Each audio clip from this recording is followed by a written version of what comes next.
All right, I'm gonna introduce these guys. Payton Hueler, did I say that right? You did. You And nailed it. Armando. I don't know your last name, Armando. What is it? Esparza. Esparza. All right. You like Uh, that? these guys are the driving force behind 406 Agave tequilas, and they are currently in Jalisco. How do we say this? Yes, Jalisco, Mexico. Yeah. Jalisco, Mexico. All right. Well, salud, guys. Thank you so much for Salud. joining us. And I am sipping on the Blanco. These guys are having añejo, but this is, I'm looking forward to this interview. Let's just say that. All right. With all of the mind-boggling array of tequilas that are out there, what makes yours stand out from the other ones? Why did you start doing this? Yeah. So I was working in food and beverage, and I was introduced into the kind of the tequila world through mutual friends, and I got really into it. But then I started, the more research I was doing, the more I found that I wasn't drinking quality. I was paying for a brand name, for a celebrity, instead of the actual quality of the product. And so I had this crazy idea that, hey, why don't I start a tequila company and let's make it the authentic way and have it be an affordable cost to the consumer.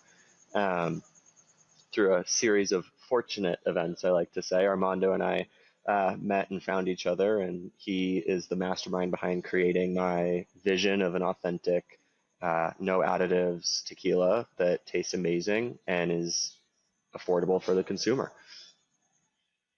I want to ask, what additives do people put in their tequilas? Well, by the Mexican law, you're allowed to put 1% of the volume with different additives. The most common is colors, aromas like vanilla, kind of that Yeah. things. You can see some of the brands that in a reposado or añejo is really dark, but it's Yeah. because they add in some colors, and then when you smell it or taste it, the vanilla flavors came like a fake way. So, but it's Yeah. allowed by the law, just the 1%. Some of the people produce tequila just by volume, volume and volume, and then just make an Right. adjustments with some drops of flavors or colors. Nice. I never knew that. I just learned something new. Yeah, and 1% doesn't sound like a lot, but if you think But it of a is. bottle of wine, if you change 1% of that bottle of wine, it's going to taste very different. And it's the same with tequila. Huh. Especially if you're using something that tastes strong or smells Totally. Yeah. strong. Yeah. And also just chemicals in general, probably not good for us. I don't know. Yeah. Just my 2 cents. This smells good. Yeah. So you guys are doing production on a smaller scale, is what you're saying? You have a family distillery in Jalisco for manufacturing, right? What made you choose that? That's Armando's area of expertise, but Eh, I'll let you speak to the authenticity of that. And Yeah. So I'm chemical engineer, and I've been in the tequila industry for 16 years. And in the every different aspect of the production process, from the agave fields onto the production and bottling different brands. And I grew up in Jalisco, in a small town. The name is Villa Hidalgo, Jalisco. It's in the highlands of Jalisco. And I like tequila. It's a great Mexican beverage to give you um, a proud, Yeah. And when I Yeah. met with Payton, we have this like a connection and understanding the vision turning into a great liquid. So that's what we are doing right now. yeah, and the smaller batch and the smaller quantity Yeah, allows us to do it the and authentic way and the control right way better and control it. Yeah, the production. exactly. And how did your paths cross? Through an importer that we still use to this day. So I had reached out to an importer, and Infinite Agave, they're called, out of Atlanta, Georgia, and they connected me with Armando. They said, "Hey, we have, you know, Armando here who we think you guys would fit very well together. He's doing everything the right way, just like you want to do, and there's not a lot of people in the industry that have that passion for doing it the authentic way anymore." And so we were introduced through them, and we, became, I think, pretty fast Yeah, friends, I would say. exactly. Yeah. That's awesome. Well, maybe this question is a little bit more for Armando then, but can you give me a little quick breakdown of how tequila is made? Yeah, absolutely. We start from the agave. It's just one kind of agave that we can use to produce tequila, because you know the tequila has a origin denomination. So we use the one that they call Tequila Weber, blue variety. So that's the only one that we can allow to use it to produce the tequila. And it's to Okay. grow in Jalisco, and in another small towns from the other states of Mexico. But the main one is Jalisco. So basically, for our six, we have the agave fields, one that we are planting for 2019 or something like that. These agaves is grown with organic nutrition in Villa Hidalgo, Jalisco. So when we start to do that, we wait like 5 to 6 years to be able to harvest the agave. So it's taking a while Wow. from you planting and to be able to harvest to start to make the production. After you harvest the agave, you remove the leaves and then you use the heart of the piña, that's the name. That piña you cooked, we have a brick oven to be able to cook the agaves. So we put like a 20,000 kilograms inside of the brick oven. And we wait like 2 days of slow cooking process with the steam. It's pretty good. Just low and slow. Slow, yeah. Slow thing is better. So then, after we finish the cook it, we smash the product, we smash the agave, turn it into fibers, and then squeeze it to obtain the juice. Because, like you know, we use the juice to make a fermentation. The fermentation is fast, like around 72 hours. After the fermentation, we obtain the alcohol. You know, the fermentation, take the Yeah. sugar and turn it into alcohol.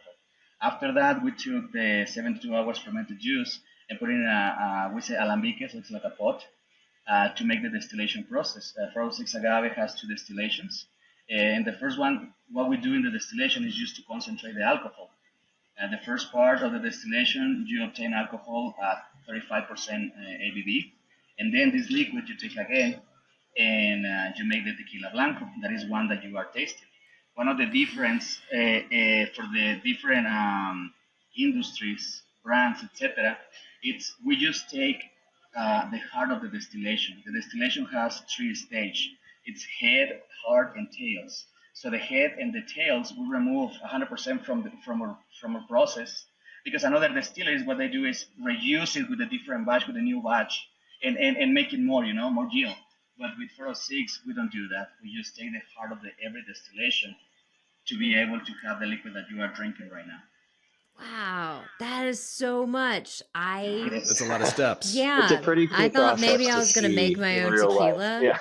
Yeah. Let me ask you this: what is the agave juice once you extract it? What does that taste like before it goes through fermentation? Oh, sweet. It's very sweet. It's It's sweet. delicious. super Oh, sweet. yeah. Okay.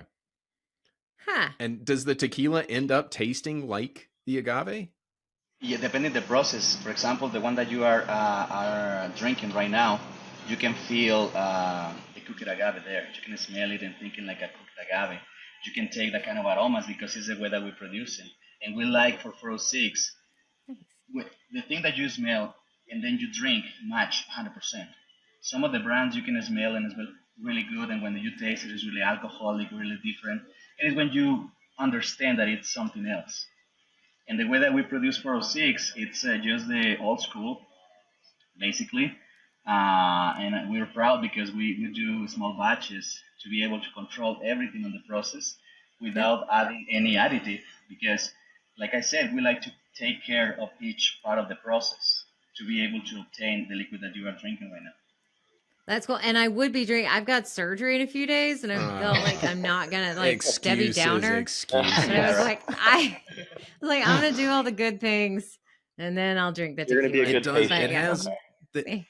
Thanks. It has like a grassy quality. It tastes very natural. There's something super like organic about it. I love how fresh it tastes. It's great. Good Yeah. work. Good So work. I've gotten Joe to start doing what I do. A lot of times I'll go to bars and I'll get tequila soda, tequila lime, things like that, because I really like it. And I also like that I don't feel like it gives me a hangover. Is there something about tequila that gives people less hangovers, headaches, etc., etc., etc.? Yeah, it's we coming back again into the additives. The sugar, The sugar, it's give you more hangover versus colorings and stuff like some that. products that made in the right way without adding anything. And our process is really organic. It's a great production process that when you taste it, it's just a great kind of alcohol quality that your body can accept better. And that's why when you can drink, I like to say this, like you can drink without having an issue the next day. You can enjoy. We can't legally advertise that, but Sure. Yeah, we know. friends to It's Keep friends. it on the down low. there we go. Let word of mouth take care of that. Yeah, Yeah, Joe and yeah. I will sing it from the mountaintops. It seems like your process that you use is very traditional, very authentic. Are there any modern spins or innovations that you put on it, or are you just keeping it like straight, real, old school? Well, the tequila industry, like every single industry in the world, it's getting new technology all the time to be able to have a better production, productivity, kind of that things. And the tequila industry is not an exception. But for us, we like to keep the authenticity in the old school way to produce tequila, more than just be an a company, Casa Esparza, massive production company. We don't like that. We like to be special. We like to help, in this case, 406, to have in every sip a great product all the time. Yeah, there is something innovative that you do with our fields. You were talking about the composting and the Yeah, and well, the what we use to. what we do is, for example, we produce our own compost. So that's help us in a way to Nice. understand better and grow better the agave fields. We have a good average of kilograms and sugar content in our agaves because we like to use agave with a good amount of sugar. So we can turn in that in a great product. So we do that kind of things, but we don't like to use these new technologies to allow you just to produce more alcohol. To cut Right. corners. Right. Corners fertilizing, right. The But- heads and the tails are helping to grow more agave, is what I'm hearing. Yes. Yes. And be more sustainable, which is awesome. And be more sustainable, Yeah, which is what we are care a green about. company. Yeah. Part of my background it's environmental take care. So I like Management. to, so I like to keep that kind of process from my university, that I study, into this product. Yeah, I That's mean, great. people here. So Montanans are notorious booze hounds. How Those big old are lushes. yeah, really? How are folks here liking your tequilas? In your opinion? We have seen an overwhelming a positive response in Montana, and it's something I feel incredibly proud of. My grandparents and my great grandparents were all from Montana, and it's in my, sort of DNA they were ranchers in Helena, and like, I was worried that, Montana would be a harsh critic of us coming in and launching a tequila company. Um, but I think the response, once people understand that we are doing things the authentic way, we're doing things in Mexico sustainably, and we're just representing Montana because that's our home. The response has been nothing but positive, and it's been really cool to see over the last 2 years the natural growth that we've gotten. I mean, I'll walk into a bar or a liquor store and I'll see 406, or they have 406 in their well in a bar in some town that I've never been to. I haven't sold it there. And so, And they have it. and so it's been really cool to see that, Wow. and just the organic growth that we've received in Montana. Yeah, it's a huge state, but a small town. It is. And listen, I'll be the first to admit, when I saw that there was this a tequila brand in Montana, I thought, what in the world is Montana doing making tequila? But the more I learned about it, the more it made sense, and it really is an excellent product. Thank you. Montana, though, is just where it began. Now you are actively shipping to 33 states. Last I checked on your website. How is that going, and what does the future of 406 Agave look like at this point? Yeah, so we started in January shipping to 33 states nationwide, and it's been a growth process that we have been preparing for, and we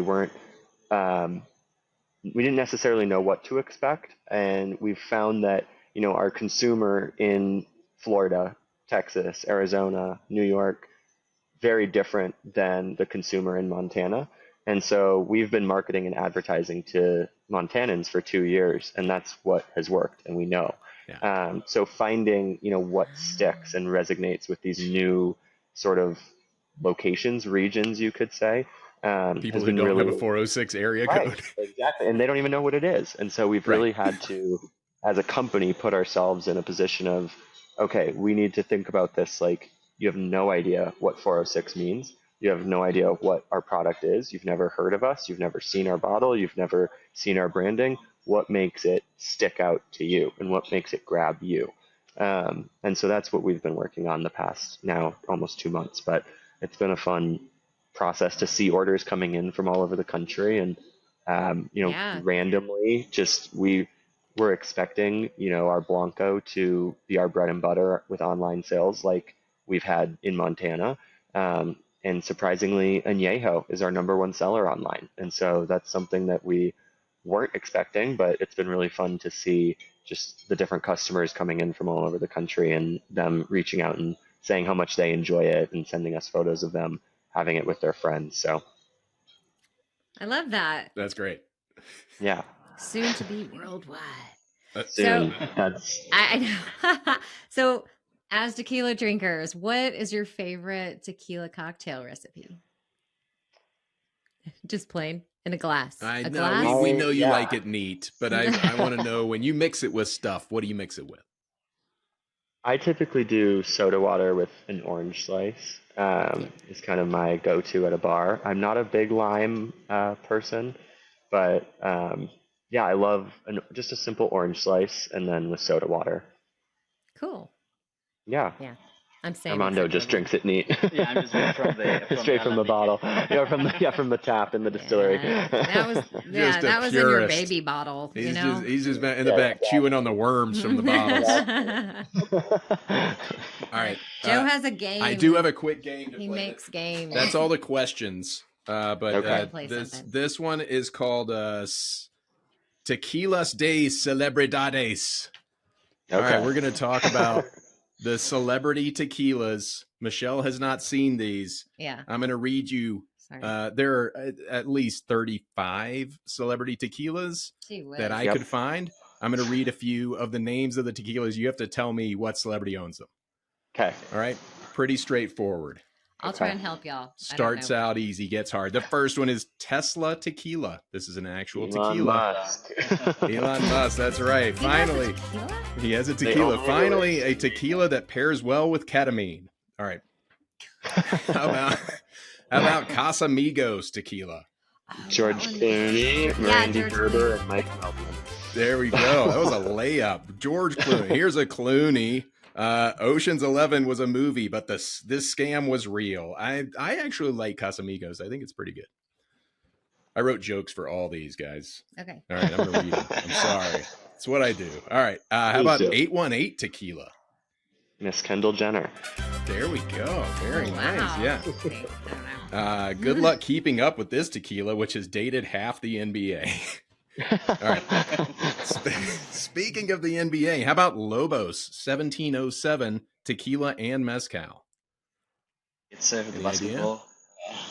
Sincoro's Michael Jordan. Yeah. I don't know Lobos. Here's your hint. Tequila so good your hairline will creep back several inches. I don't know. There's so many people that's happened to. This tequila recently became the NBA high scorer of all time. LeBron James. LeBron James. There we go. Lobos 1707 Yeah, tequila. yeah. I don't know why it's called that. I don't either. All right. This one's relatively new. Okay. Pantalones. Absolutely no idea. Pantalones No clue. tequila. They No? called it pants. Yep. Here's your clue. This tequila is all right. All right. All right. All right. Oh, yeah, Matthew McConaughey. Matthew McConaughey. Yeah. That is Pantalones tequila. Very Okay. tongue-in-cheek, that name. Yeah. Uh, Not sure I'm a fan. Yeah. I haven't tried it. All right. How about Salsa 901 tequila? I've seen it. That was a Family's Fortaleza. I'm not sure. This is apparently Salsa 901 is a celebrity tequila. Oh, what is it? This tequila is a fellow Montanan who I credit with bringing sexy back. Yeah, Justin Timberlake. Yeah. Yeah. He has a tequila? That's All what right. I was told by the internet. Always reliable. Never lies to me, not even once. All right, we're almost done with these. Casa Mexico tequila. Any idea? Yeah, Casa it's Mexico. The boxer. Which Mike one? Tyson. Yes, Oscar de la Hoya Oh, Oscar. and Mario Lopez. Yeah, it's It's Oh. a joint venture. Yeah, match made in heaven. That one. Casa Mexico. It doesn't have a bell on top like Clase Azul, but this tequila was saved by a bell. That was my And the last one, it's actually a two-banger. Cali Rosa tequila and Santo Fino mezquila and tequila. What is mezquila? It's Adam Levine Mescalit? for Cali Rosa, and then Santos Guy Fieri and is it Also Adam Levine. Oh, what? Guy Yeah. Fieri is a part of that. Adam Levine is part of both of those. Oh, cool. Yeah, drink too much of it and your face will turn 5 shades of maroon. There we go. There you That go. was, Tequilas de Celebridades. Thank you guys That for was your fun. patience. I'm actually surprised we didn't know the LeBron James one. I feel like that should. You got a lot to learn. There's guys a new know. one every day popping up, so you got to really stay No. on top of this. I clearly need to know my celebrity tequilas. I was lost entirely. I knew the George Clooney one is probably Well, the but only he's one I've sold heard. that. That is no longer. They did. Yeah, Okay. Clooney's, but he started it. I felt like that kind of kicked off the whole celebrity tequila movement in a way. It did, yeah. Yeah. Patron had done it about 20 something years ago, but then George Clooney and change again. Randy Gerber, and they kicked it off in the celebrity world for sure.